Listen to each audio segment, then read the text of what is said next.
कृपया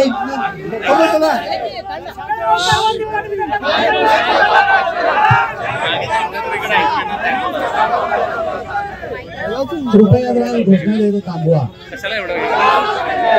आज 11 तारखेला आम्ही मोर्चा करणार असं प्रशासनाला कळवलं होतं, परंतु 9 तारखेला त्याने आम्हाला एक पत्र दिलं की तुम्ही मोर्चा काढू नका, निवेदन येऊन देऊ शकता।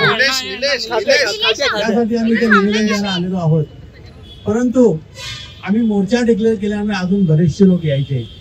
एवढ्या लवकर डीसी साहेबांनी आमचं निवेदन घेतलं तर बाकीचे लोक आमच्या नाराज आहेत, किंवा आम्ही जर एक अर्धा तास आम्हाला टाइम द्यावा असं, पण बरेचसे लोक यायचे। आमचे जे काही लोक असतील त्यांना ताबडतोब फोन करून बोलून घ्या, कारण आमचा निवेदन द्यायचा अधिकार त्यांनी मान्य केलेला आहे।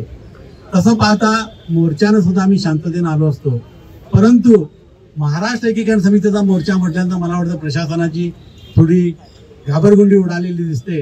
त्यामुळे त्यांनी प्रशासनानं मोर्चावर बंदी घातली, परंतु निवेदन द्यायचा तुमचा अधिकार आहे त्याप्रमाणे त्यांनी अर्ध्या तासाने येऊन निवेदन घेतो म्हटले।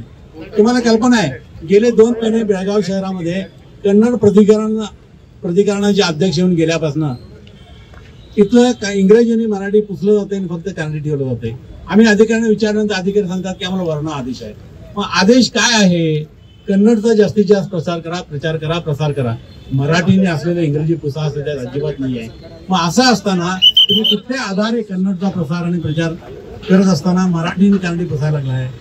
1956 पासून आम्ही सातत्यानं या भागामध्ये मराठीचं राज्य चालेल आणि त्या दृष्टीनं आम्ही सातत्यानं आपली मागणी मांडत आहोत आणि हा भाग महाराष्ट्रात सामील करावा याच्यासाठी आंदोलन करत आहोत।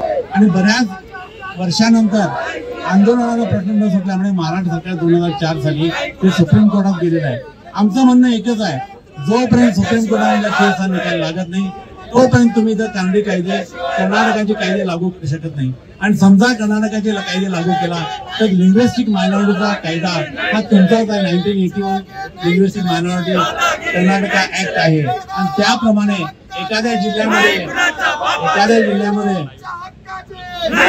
जर 15% जास्त कन्नडी भाषेव्यतिरिक्त इतर भाषेचे लोक असतील तर त्यांना कन्नडी करून त्यांच्या भाषेमध्ये द्यायला पाहिजे असा कर्नाटकाचा कायदा सांगतो। आणि त्या कायद्याप्रमाणे आम्ही कोर्टात गेलो असताना कोर्टात सुद्धा निकाल आमच्या बरोबर लागलेला आहे।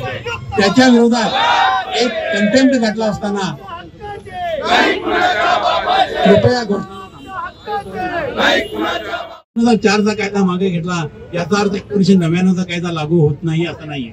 त्याप्रमाणे 1999च्या कायद्याप्रमाणे तुम्ही सुद्धा आम्हाला सवलत म्हणजे कन्नडी बरोबर मराठीमध्ये द्यायला पाहिजे, पण ते न करता तुम्ही फक्त तारढकल करताय, वेळकडूपणा करताय। त्या दृष्टीनं आम्हाला आता रस्त्यावर उतरल्याशिवाय नाही तो दाखवण्यासाठी किंवा आपली ही मोर्चा होऊ नये याच्यासाठी याच्यावर बंदी घातली। तसं पण आम्हाला मोर्चा करण्याचा अधिकार हा कायद्यानं आहे, संविधानाप्रमाणे आहे, परंतु यांनी आमचा अधिकार कडून त्या ठिकाणी फक्त मोर्चा न येता तुम्ही फक्त निवेदन देऊ शकता अशा प्रकारचं पत्रामध्ये नमूद केलेलं आहे। मग त्यांच्या आम्ही विनंतीला पहिल्या वेळेला मान द्यायला लागलोय, परंतु त्याबरोबर आमच्या मागण्या मान्य झाल्या नाहीत तर याच्यापेक्षा तीव्र आंदोलन आम्हाला करावं लागेल आणि त्यावेळेला मात्र तुमची कुठलीही बंदी आम्ही जुमानणार नाही। बंदी मोडून आम्ही आंदोलन करू हे तुम्ही लक्षात ठेवावं। आता तिथं डीसी आले होते